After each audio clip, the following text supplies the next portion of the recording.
आज की डेट में काफ़ी लोगों का एक कॉमन क्वेश्चन रहता है मेरे पास कि बख्शी जी आप फंडामेंटली स्ट्रॉन्ग कंपनीज पे वीडियोस बनाते हो, उनके बारे में आप बोलते हो कि ऐसी कंपनीज में ही आपको पैसा लगाना चाहिए। लेकिन ये तो होगी एक साइड ऑफ द मार्केट। दूसरी साइड ऑफ द मार्केट के अंदर जैसे कंपनीज हैं हमारी सुजलॉन जैसी, जिन्होंने पिछले एक डेढ़ साल के टाइम पीरियड में 200-300% की रिटर्न दी है, वहां ऐसी कंपनीज को आप क्यों इग्नोर करते हैं और उनके बारे में क्यों पब्लिकली बोलते क्यों नहीं है? मेरा सिंपल सा आंसर है कि जो स्टॉक्स मेरे को लगता है कि सुबह उठते ही मेरे को टेंशन देंगे, उन स्टॉक्स से अच्छा मैं ऐसी फंडामेंटली स्ट्रांग कंपनीज में पैसा लगाऊं जहां पे मेरी परसेंटेज गेन आज की डेट में अगर सुजलॉन के कंपैरिजन पे कम भी है, लेकिन मेरे को उन कंपनीज में कॉन्फिडेंस अभी भी दिखाई देता है। तो आज की डेट में आपका सर्कल ऑफ कॉम्पिटेंस पे आपको काम करना चाहिए, ना कि आपको ऐसे सेक्टर पे पकड़ना चाहिए जहां पे आपको लगता है कि आपका एक तो सर्कल ऑफ कॉम्पिटेंस नहीं है और ऊपर से ऐसे स्टॉक्स जिनके अंदर बहुत ज्यादा वॉलेटिलिटी रहती है। अब सुजलॉन ऐसी कंपनी है जो कि रोज सुबह उठ के आपको अगर 4-4 5-5% का अपसाइड डाउनसाइड दिखा रहा है, प्लस कंपनी ने अगर 200% की भी रिटर्न दी है, लेकिन अभी भी आपका उस स्टॉक को लेके कॉन्फिडेंस लेवल नहीं है, तो आपको जरूरी नहीं है कि आपको हर स्टॉक मार्केट के अंदर उठाना है और उसमें ट्रेड करना है। जरूरी वो चीजें होती हैं जो कि आपके दिल में सुकून दे कि यार ये स्टॉक को मैंने पढ़ा,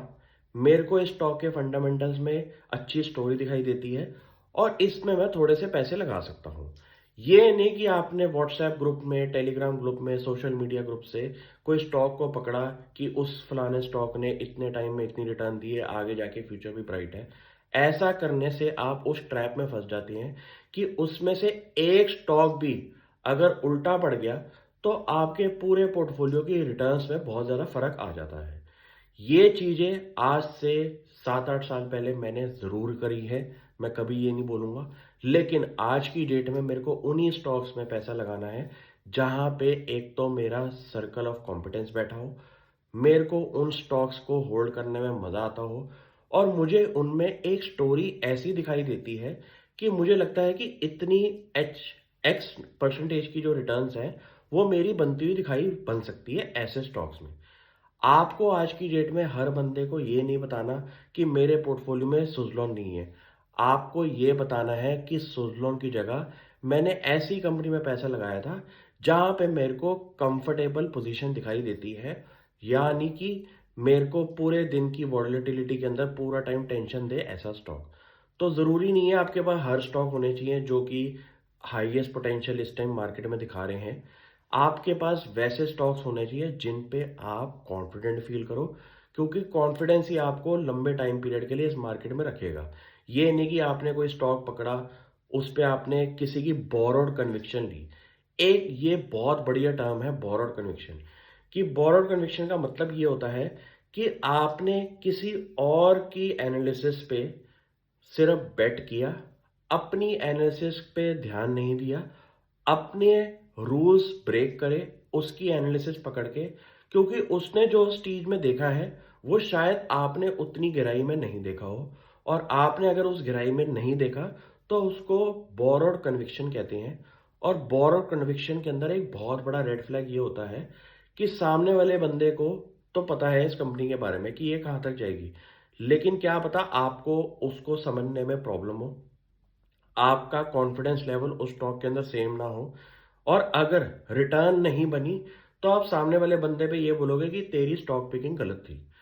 इससे बचने से अच्छा आप वही स्टॉक्स पकड़ें।